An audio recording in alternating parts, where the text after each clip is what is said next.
भारतीय इतिहास के जानने के स्रोत। तो इस वीडियो में भारतीय इतिहास के जानने के स्रोत के बारे में देखेंगे और आगे इतिहास के जितने भी वीडियो बनेंगे वो सब इतिहास के जो इम्पोर्टेंट टॉपिक हैं उन्हीं पर वीडियो बनेंगे। ठीक है।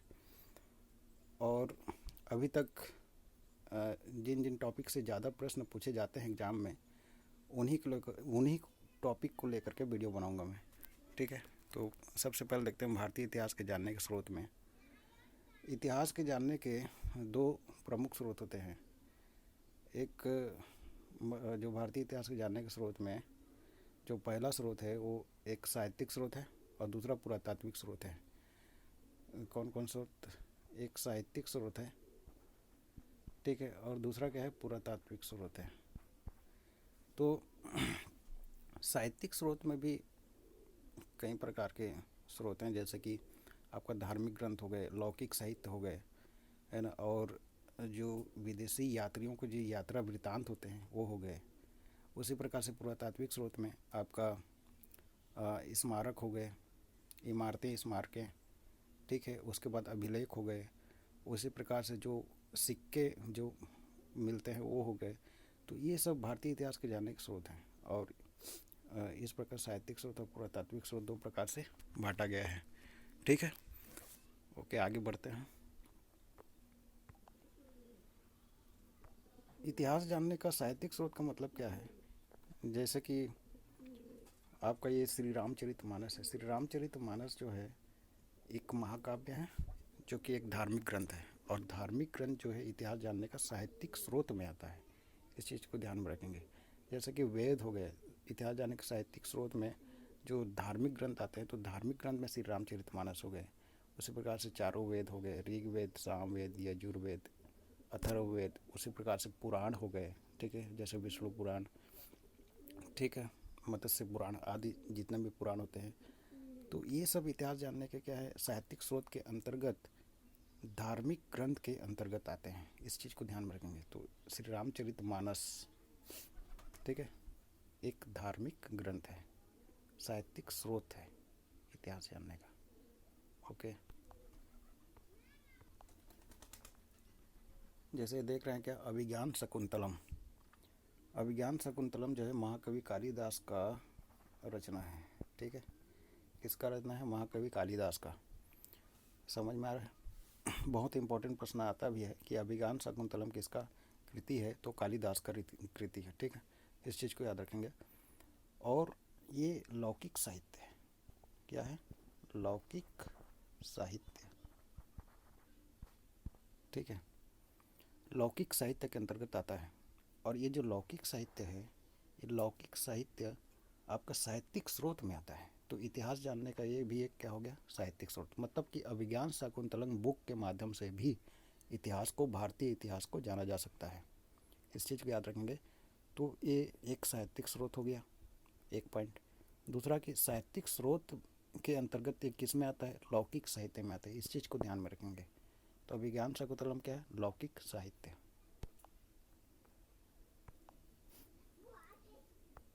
ये क्या है? मुद्रा राक्षस, एक लौकिक साहित्य है। क्या है? लौकिक साहित्य। ठीक है। और लौकिक साहित्य किस में आता है? इतिहास जानने का साहित्यिक स्रोत में आता है। तो इसके माध्यम से भी इतिहास जाना जा सकता है। और सबसे इम्पोर्टेंट बात क्या है कि जो मुद्रा राक्षस है इसका लेखक कौन है? तो विशाख दत्त। इस चीज़ को याद रखेंगे, बहुत इंपॉर्टेंट है। मुद्रा राक्षस के रचनाकार कौन है? विशाख दत्त। एग्जाम में पूछा जाता है। एक लौकिक साहित्य है और इतिहास जानने का एक साहित्यिक स्रोत है।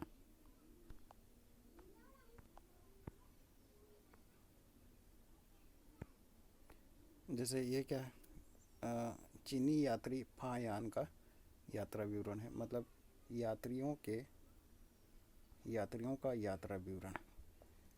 यात्रियों का यात्रा विवरण इतिहास जानने का साहित्यिक स्रोत के अंतर्गत आता है। इस चीज़ को ध्यान में रखेंगे। ये एक साहित्यिक स्रोत में आता है।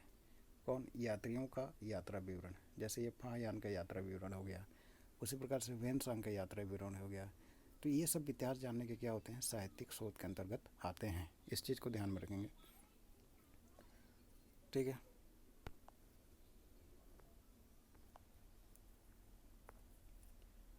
यात्रियों के यात्रा वृत्तांत, जैसे कि इब्न बतूता है, इब्न बतूता का जो यात्रा वृत्तांत है, तो ये भी इतिहास जानने का एक साहित्यिक स्रोत है। इसके माध्यम से भी इतिहास को जाना जा सकता है, भारतीय इतिहास को।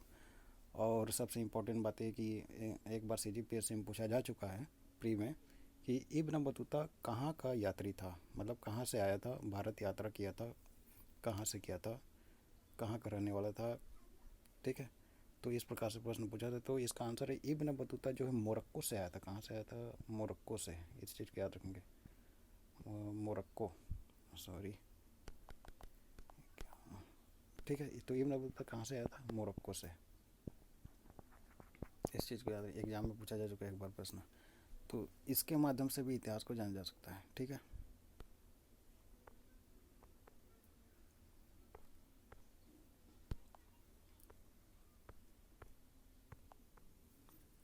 आपका अलबरूनी है। अलबरूनी, अलबरूनी किसके साथ आया था भारत? महमूद गजनवी के साथ। वेरी इंपॉर्टेंट प्रश्न। ठीक है, तो अलबरूनी जो है महमूद गजनवी के साथ, नॉट गौरी, याद रखेंगे। अब महमूद गौरी बोलेगा तो गलत है। अलबरूनी महमूद गजनवी के साथ भारत आया था। तो इसका जो भी रचना होगा उसके माध्यम से इतिहास को जाना जा सकता है।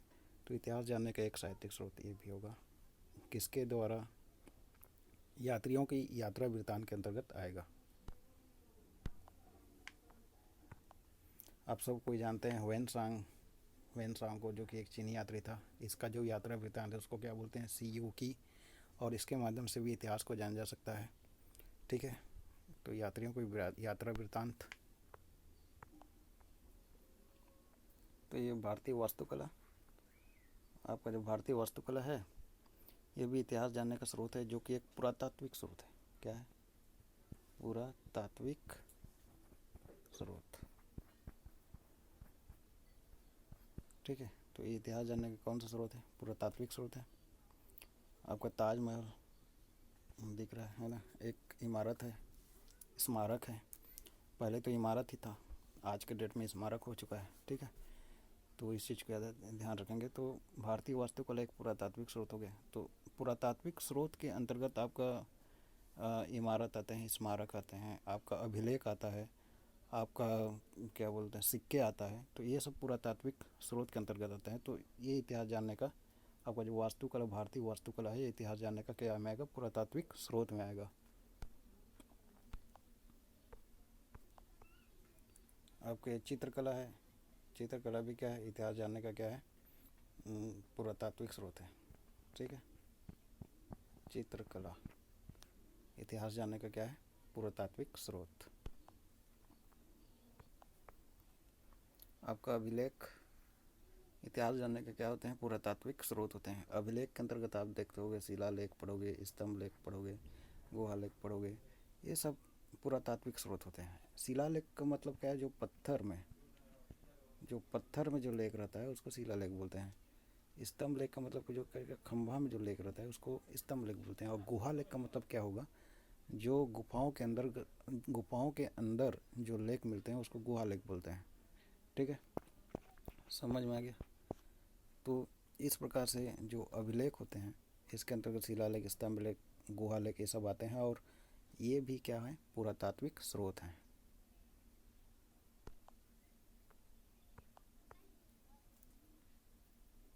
जैसे कि यहाँ पर आप देख रहे हैं,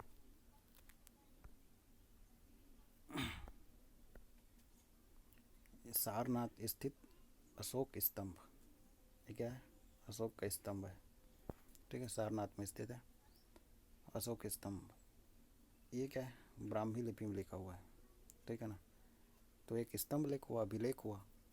ठीक है, एक पुरातात्विक स्रोत हुआ। ठीक है, ब्राह्मी लिपि में लिखा हुआ है। एक इम्पॉर्टेंट चीज़ याद रखें कि ब्राह्मी लिपि में ये जो दिख रहा है, ये ब्राह्मी लिपि में कैसे लिखते कैसे हैं? Left to right. ठीक है, ये ब्राह्मी लिपि में ऐसा लिखा जाता है। तो लेफ्ट से राइट लिखा जाता है, ये ब्राह्मी लिपि है। वहीं आप देखेंगे खरुष्ठी लिपि, तो खरुष्ठी लिपि में राइट से लेफ्ट लिखा जाता है। ठीक है, किसमें? खरुष्ठी लिपि में। तो ये सारनाथ स्थित अशोक स्तंभ है और ये एक पुरातात्विक स्रोत है, याद रखेंगे, अभिलेख है।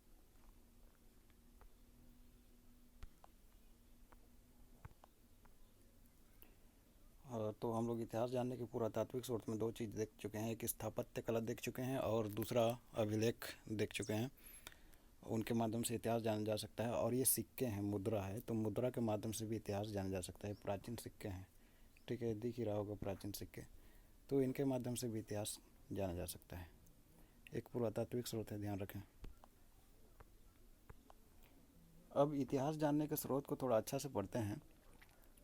इतिहास जानने के स्रोत में आप देखोगे कि ये साहित्यिक स्रोत है जो दिख रहा है, क्या क्यों? क्योंकि ये वैदिक साहित्य का इतिहास है।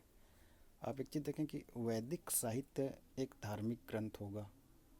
क्यों? क्योंकि वैदिक साहित्य के अंतर्गत हम लोग 4 वेद के बारे में अध्ययन करेंगे, ठीक है, और चारों वेद जो है एक धार्मिक ग्रंथ है। तो इतिहास जानने का साहित्यिक स्रोत, ठीक है, धार्मिक ग्रंथ, जिसमें क्या पढ़ेंगे? वैदिक साहित्य। तो एक एक वेदों के बारे में पढ़ते जाएंगे जो कि इतिहास जानने का हमारा स्रोत है, ठीक है।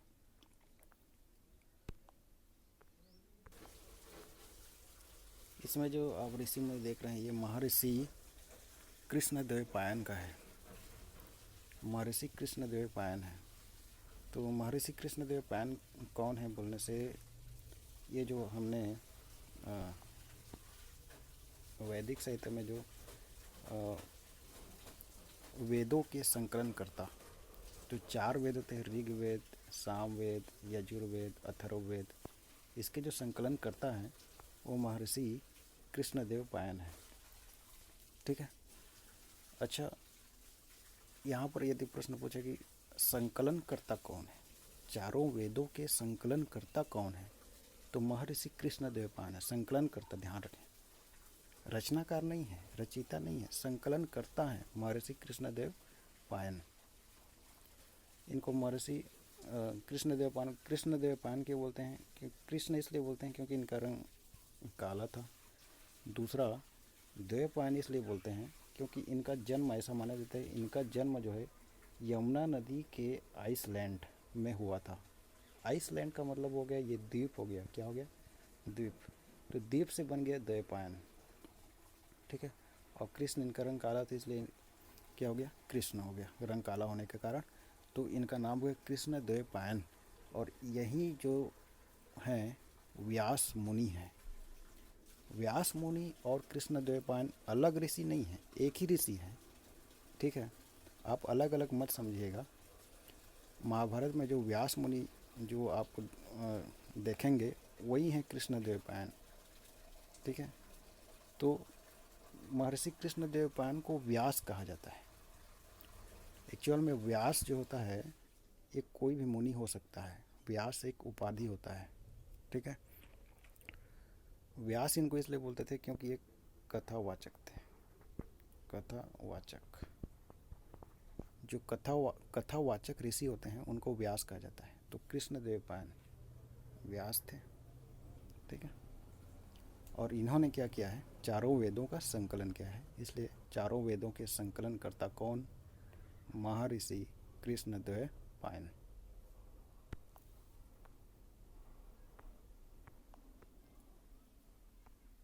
तो आगे हम लोग वेद के बारे में देखेंगे। तो वेद का अर्थ क्या होता है? ज्ञान होता है, ठीक है। वेद का अर्थ क्या होता है? ज्ञान। एग्जाम में आया है वह प्रश्न, ये बहुत बार पूछा जा चुका है। वेद का तात्पर्य ज्ञान होता है, ध्यान दें, वेरी इंपॉर्टेंट प्रश्न, एग्जाम में पूछा जा चुका है, ठीक है। तो हमने देखा कि वेद का अर्थ क्या होता है? ज्ञान होता है। वेद कितने प्रकार के होते हैं? तो 4 प्रकार के होते हैं। कितने प्रकार के होते हैं? 4। कौन कौन सा होता है? ऋग्वेद, यजुर्वेद, सामवेद, अथर्ववेद। तो वेद कितने प्रकार के हुए? 4 प्रकार के हुए। और चारों वेदों के संकलन करता कौन है? महर्षि कृष्णद्वैपायन या महर्षि व्यास या व्यास मुनि इसके संकलन करता है, ठीक है। इतना याद रखेंगे। उसके बाद आप देखेंगे कि ऊपर में जो 3 आपको वेद दिख रहा है, ऋग्वेद, यजुर्वेद और सामवेद, इस तीनों वेद को आपस में मिला करके, माने इस तीनों वेद को एक साथ वेद त्रयी कहते हैं। क्या कहते हैं? वेद त्रयी। क्या बोलते हैं? वेद त्रयी। कौन कौन से वेद को? ऋग्वेद, यजुर्वेद और सामवेद। इस तीनों वेद को क्या बोलते हैं? वेद त्रयी। ठीक है। और चारों वेदों को मिला करके क्या कहते हैं? संहिता कहते हैं। चारों वेदों के एक साथ क्या बोलते हैं? संहिता। इस चीज़ को याद रखेंगे। तो ऋग्वेद, यजुर्वेद, सामवेद, इन तीनों को क्या बोलते हैं? वेद त्रयी। और चारों वेदों को क्या बोलेंगे? ऋग्वेद, यजुर्वेद, सामवेद, अथर्ववेद को संहिता बोलेंगे। क्या बोलेंगे? संहिता। ठीक है। वेद जो होते हैं ये विश्व के प्रथम ग्रंथ माने जाते हैं। विश्व के प्रथम ग्रंथ इज वेरी इंपॉर्टेंट। विश्व के प्रथम ग्रंथ किसको कहा जाता है? तो वेदों को कहा जाता है। जो हमारे भारत के जो वेद हैं, 4 वेद, इसको विश्व के क्या बोलते हैं? प्रथम ग्रंथ कहा जाता है। ठीक है। इसके साथ ही इसको अपौरुषेय कहा जाता है। क्या बोल जाता है? अपौरुषेय। पौरुषेय, अपौरुषेय कहा जाता है। अपौरुषेय क्यों कहा जाता है? क्योंकि ऐसा माना जाता है कि इन वेदों को देवताओं ने बनाया है, न कि मानव ने। कोई भी मनुष्य ने नहीं बनाया है, इसलिए कोई भी पुरुष ने नहीं बनाया है, इसलिए इसको क्या बोलते हैं? अपौरुषेय। ठीक है। तो इसको किसने बनाया है? देवताओं ने बनाया है, इसलिए इसको क्या बोलते हैं? देवकृत। क्या बोलते हैं? देवकृत कहा जाता है। यहाँ तक समझ में आ गया। और वेद का अर्थ क्या होता है? ज्ञान। अब आगे एक एक वेद के बारे में पढ़ते हैं। तो सबसे पहले पढ़ेंगे ऋग्वेद। ऋग्वेद जो है विश्व का सबसे प्राचीनतम ग्रंथ और रचना है। ऋग्वेद विश्व का सबसे प्राचीनतम ग्रंथ और रचना है। इसका रचना 1500 से 1000 ईसा पूर्व पहले हुआ था। इसका रचना कब हुआ था? 1500 से 1000 ईसा पूर्व में हुआ था। इस प्रकार से देखा जाए तो विश्व का सबसे प्राचीनतम ग्रंथ कौन सा है? तो ऋग्वेद। और सबसे प्राचीनतम रचना कौन है? तो ऋग्वेद। 1500 से 1000 ईसा पूर्व इसका रचना हुआ था। ठीक है। इसके बाद आगे देखते हैं कि ऋग्वेद में कितने मंडल हैं। ऐसा प्रश्न पूछा जाता है कि ऋग्वेद, सामवेद, यजुर्वेद सब में कितने मंडल हैं, कितने श्लोक हैं, ऋचाएँ हैं, कितने सूक्तियाँ हैं। ये सब प्रश्न पूछे जाते हैं एग्जाम में। आप ध्यान रखेंगे, ये सब बहुत ही ज़्यादा इंपॉर्टेंट हैं। वेरी इंपॉर्टेंट प्रश्न बनते हैं यहाँ से। तो ऋग्वेद में कितने मंडल हैं टोटल?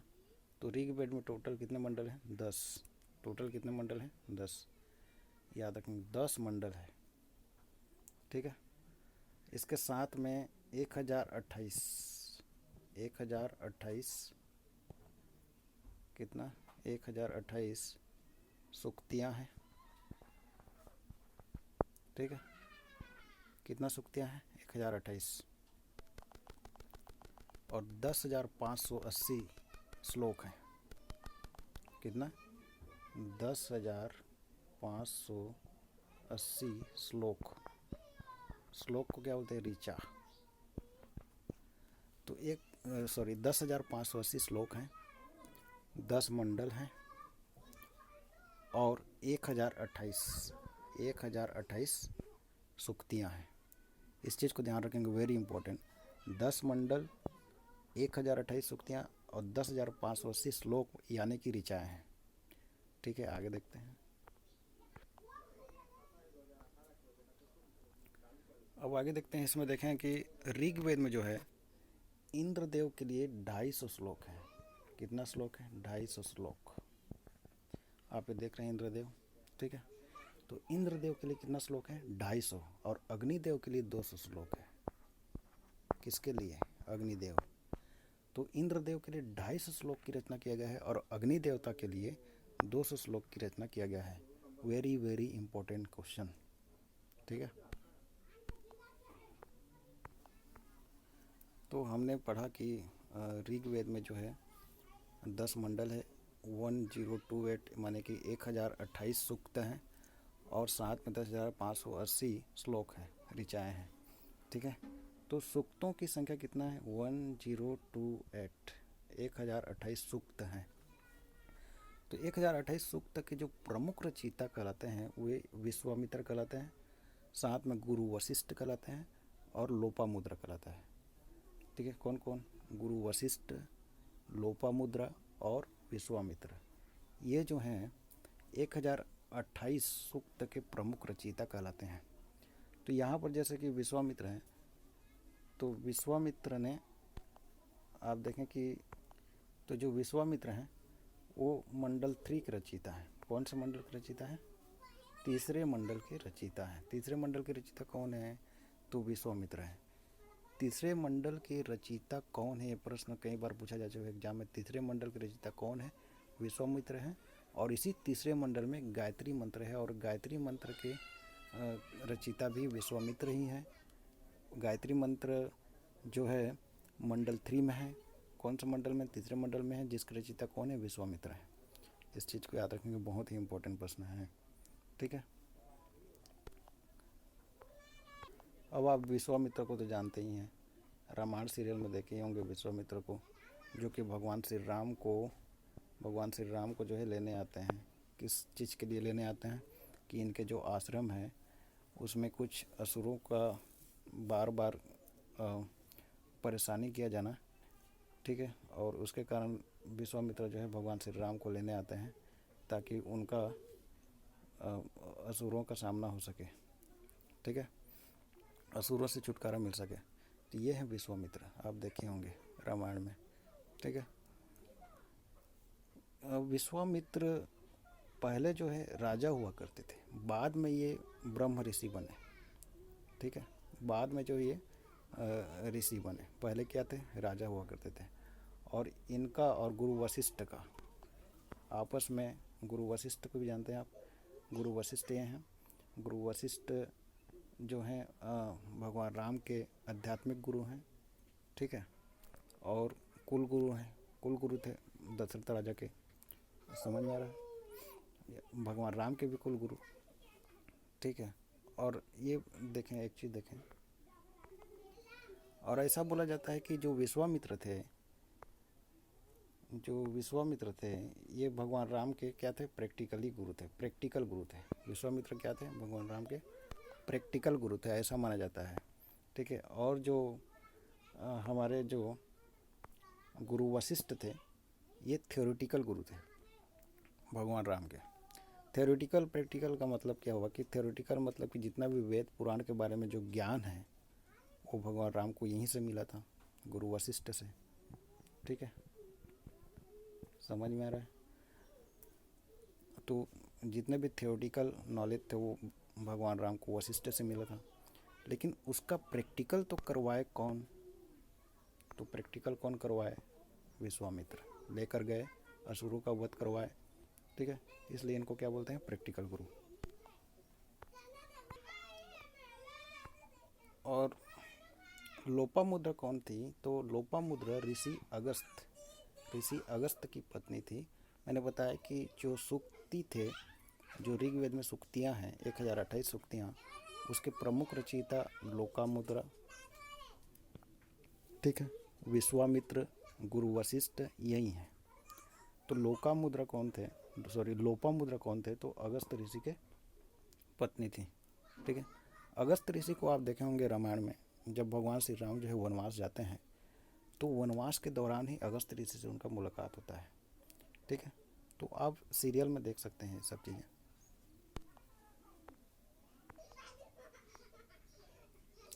और ये कौन है? ये ऋषि व्यास हैं। ऋषि व्यास को ही क्या बोलते हैं? कृष्ण द्वैपायन, ठीक है, जिन्होंने चारों वेदों का क्या किया? संकलन किया। मतलब ये तो एक पात्र हैं, मतलब जो राजेश बोलते हैं, जो लगान पिक्चर में भी इनको आप देखे होंगे। तो ये महाभारत में ऋषि व्यास का ये रोल किए थे, ठीक है। तो यही है कृष्णद्वैपायन, और इन्होंने चारों वेदों का संकलन किया है, ठीक है। तो ऋषियों को लेकर क्या होता है? कन्फ्यूजन हो जाता है। तो आप कुछ इस तरह से इनको क्लासीफाइड करके याद कर सकते हैं, अंदर करके आपस में याद कर सकते हैं, ठीक है। तो ये ऋषि व्यास हो गए।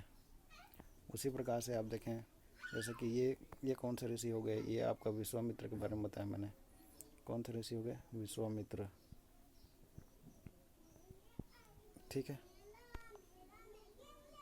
उसी प्रकार ये आपका गुरु वशिष्ठ हो गए। कौन? गुरु वशिष्ठ, ठीक है।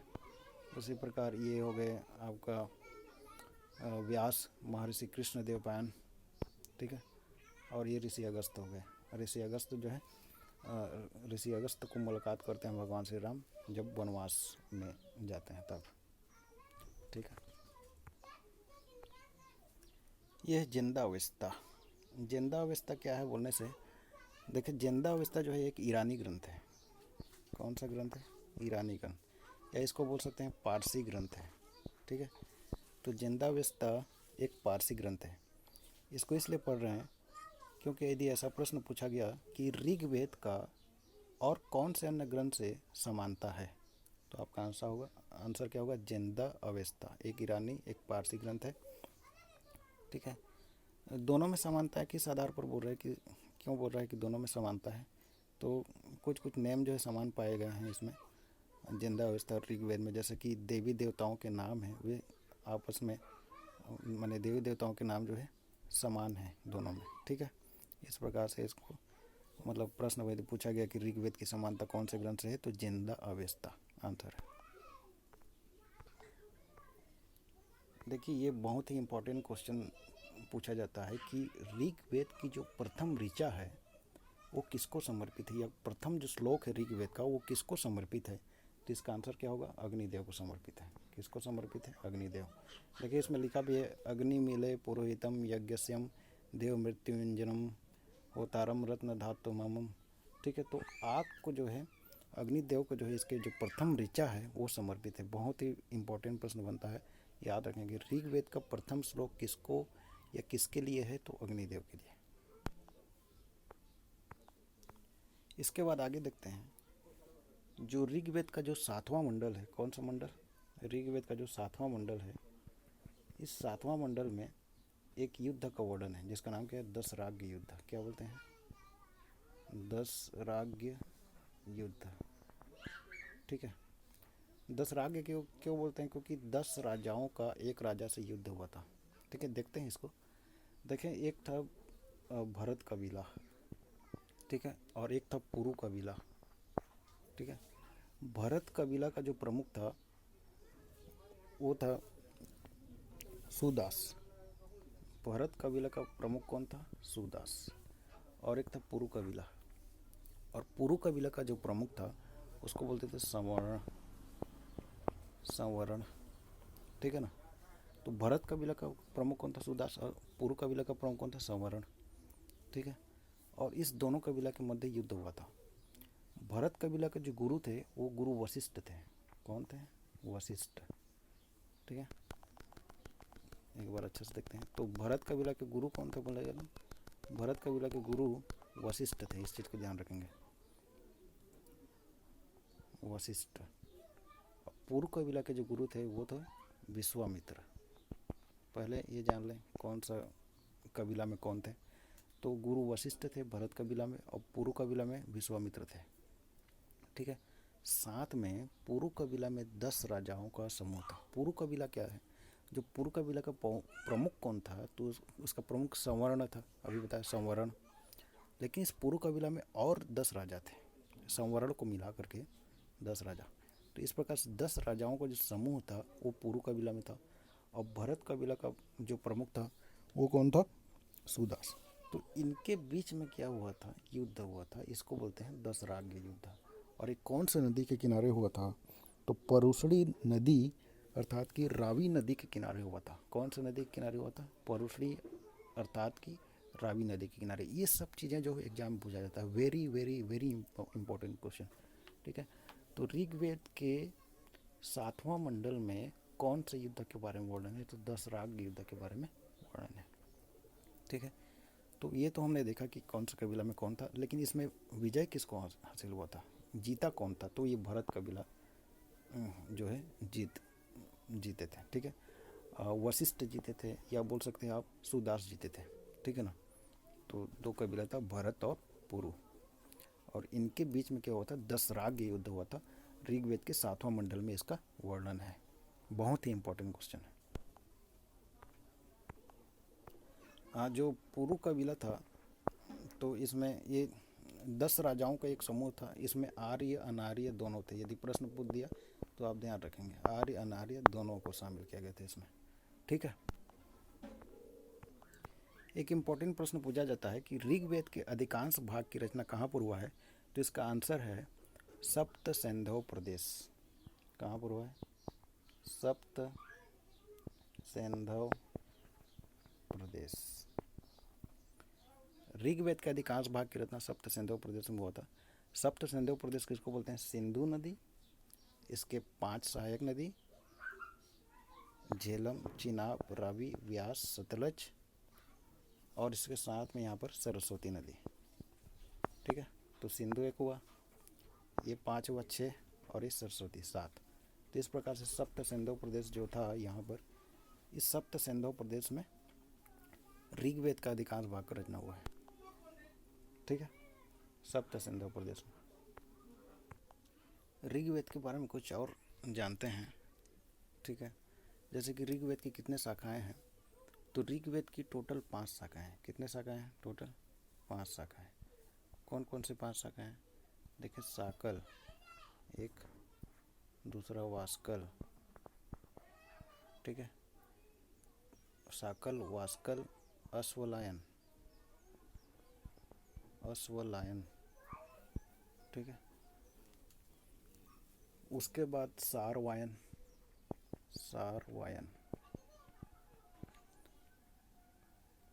और मांडुकायन।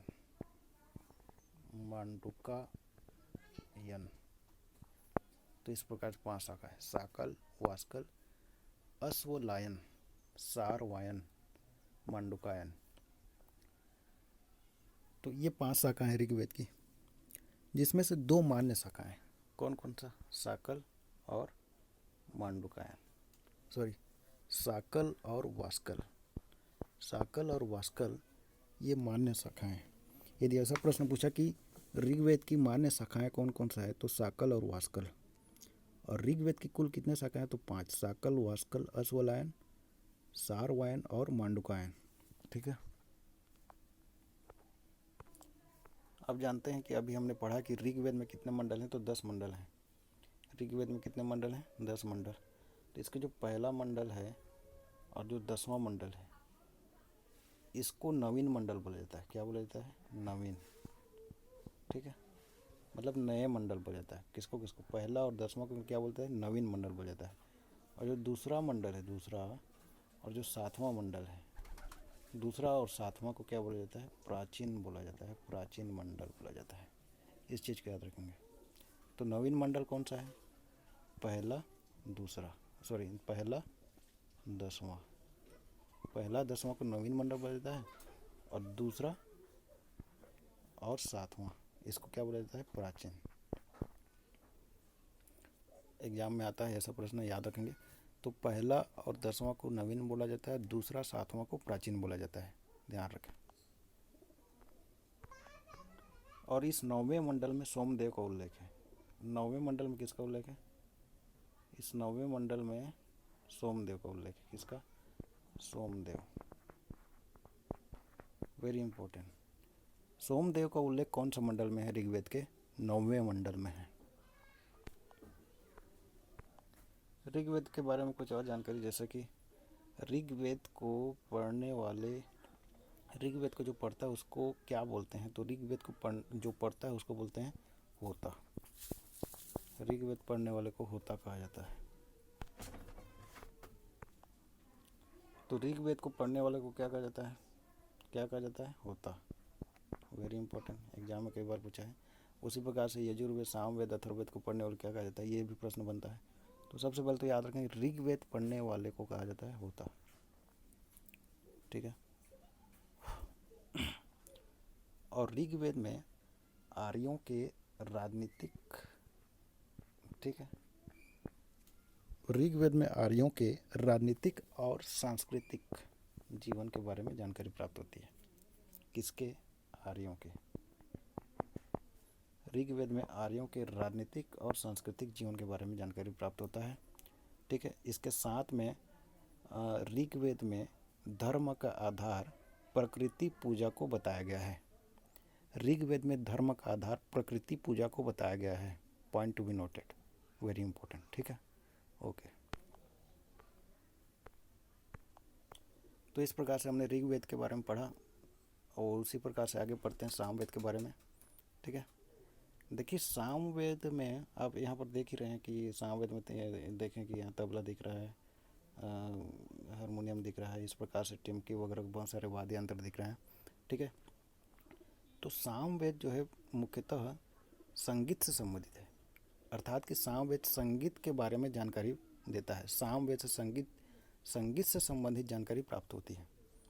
ठीक है, तो संगीत का जो जनक होता है, जो संगीत का जनक है वो कौन सा वेद है? सामवेद है। इस चीज़ को याद रखें, वेरी इंपॉर्टेंट। संगीत का जनक कौन है? Samaveda, very important. साम का अर्थ होता है गान। जो साम है इसका अर्थ क्या होता है? गान।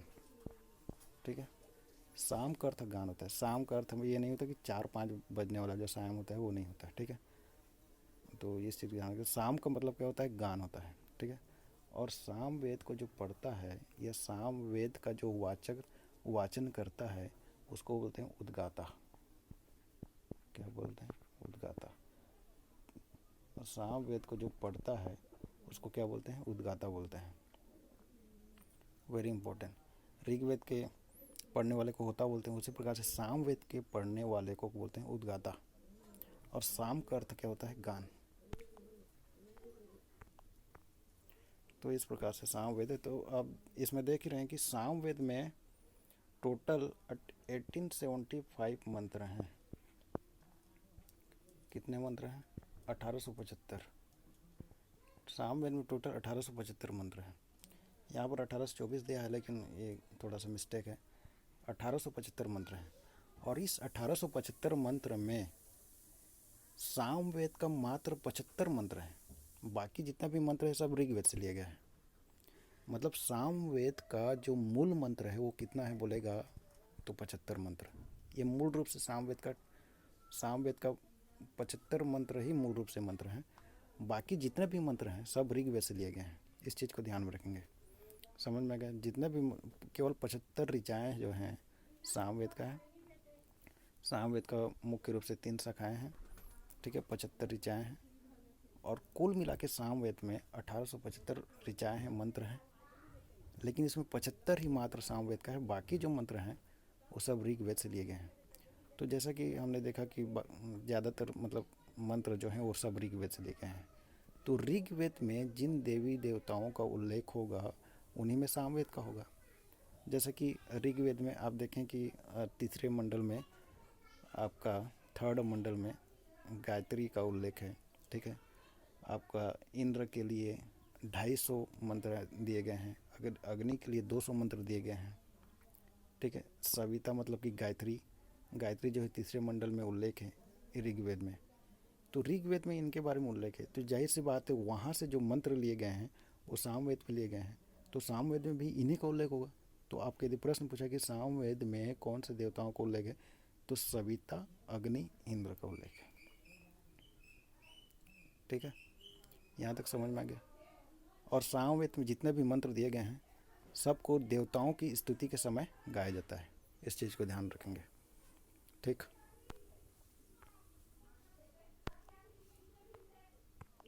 अब आगे पढ़ते हैं। जो आगे जो वेद है वो किसके बारे में है? यजुर्वेद के बारे में है। ठीक है, यजुर्वेद। ठीक है, यजुर्वेद के बारे में पढ़ेंगे। यजुर्वेद जो है यजुस शब्द से मिलकर बना हुआ है। किससे? यजुस।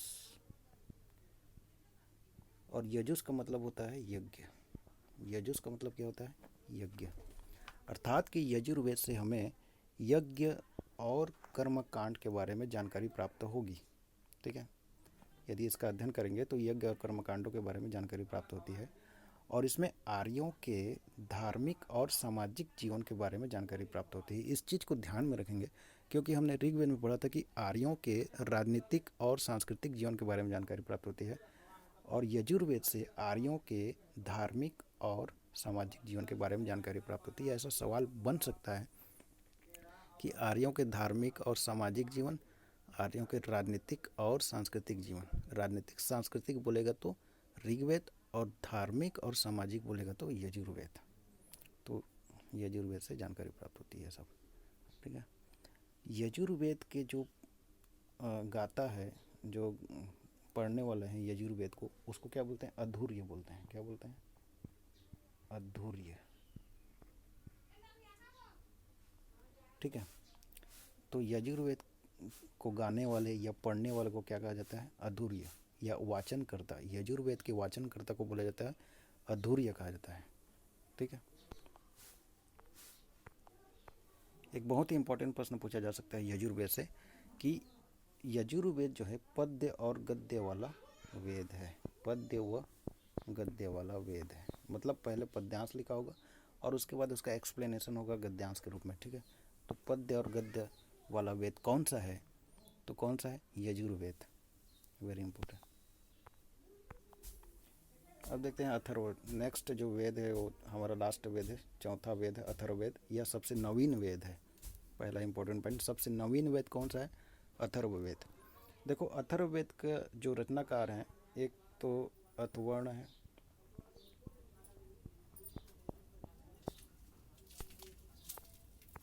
और दूसरा वांगिरस है। कौन? वांगिरस।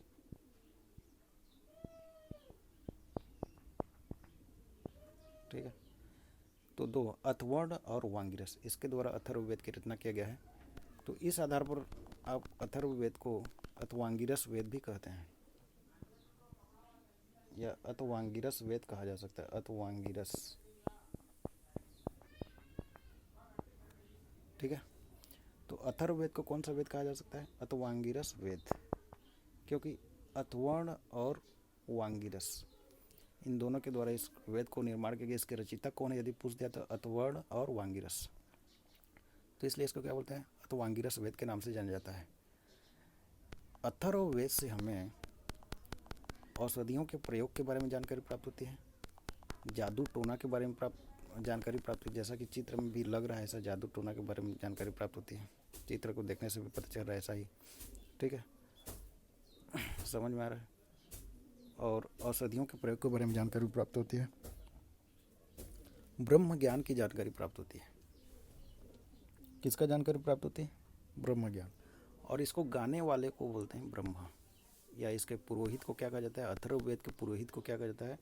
ब्रह्मा कहा जाता है। ठीक है। पढ़ने वाले को ब्रह्मा कहा जाता है। इसके वाचनकर्ता या पुरोहित को कहा जाता है ब्रह्मा। ठीक है। उद्गाता किसके?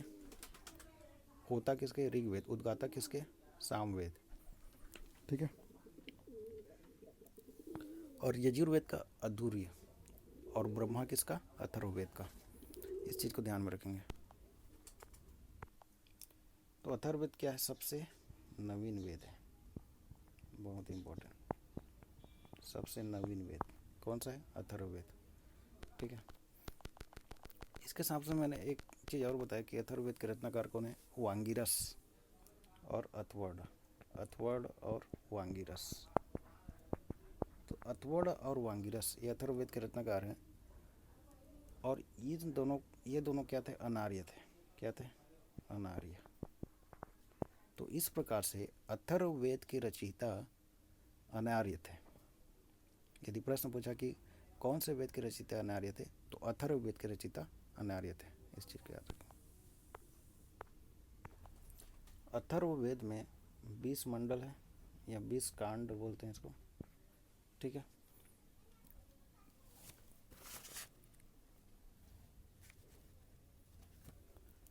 सात 730 सूक्तियाँ हैं। 730 सूक्तियाँ हैं और 5987 श्लोक हैं।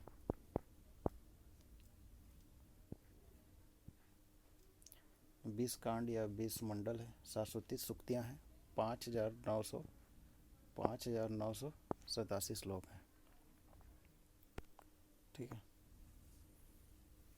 कितना श्लोक है बोले? 5987 श्लोक, 730 सूक्तियाँ और 20 कांड है, मतलब कि मंडल है। ठीक है। इसमें अथर्ववेद में सर्वाधिक उल्लेख कौन सा विषय का है? तो आयुर्विज्ञान विषय का है। आयुर्विज्ञान विषय का। अथर्ववेद में सर्वाधिक उल्लेख आयुर्विज्ञान विषय का है। ठीक है। अथर्ववेद में सर्वाधिक उल्लेख आयुर्विज्ञान विषय का है। Very important. ठीक है। अथर्ववेद के दो भाग होते हैं।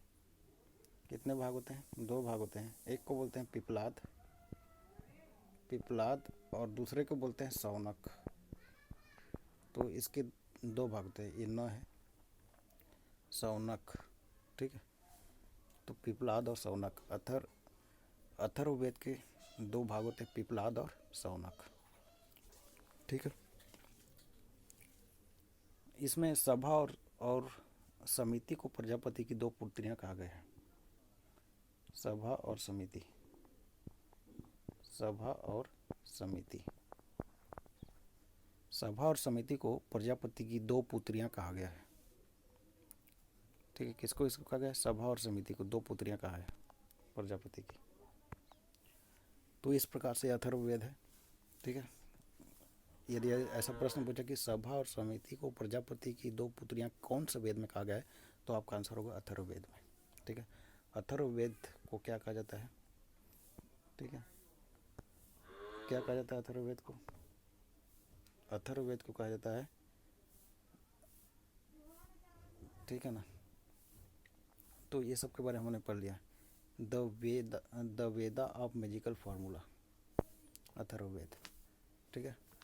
इसी में लिखा है मैजिकल फार्मूला, ठीक है। मतलब ये किससे संबंधित है? जादू टोना वगैरह से और आयुर्विज्ञान से, ठीक है। आपका औषधियों का प्रयोग किस प्रकार से करना है, इसके बारे में जानकारी प्राप्त होती है, ठीक है। ब्रह्म ज्ञान के बारे में जानकारी प्राप्त होती है। तो ये है अथर्ववेद, ठीक है। इस प्रकार से हमने चारों वेदों के बारे में अध्ययन किया, और ये बहुत ही इम्पोर्टेंट टॉपिक थे कि ये चारों वेदों से प्रश्न आते हैं। इतिहास जानने के एक स्रोत हैं, ठीक है।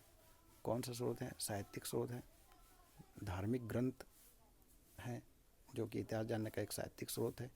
इसके बारे में देखिए, इसके बाद आगे और देखेंगे, ठीक है। साहित्यिक स्रोत को ही पढ़ेंगे आगे, तो महत्वपूर्ण टॉपिक आगे और आएंगे। इस सभी टॉपिक के बारे में ऐसा ही आपका लेक्चर जो है बनाता रहूँगा, ठीक है। Okay, thank you.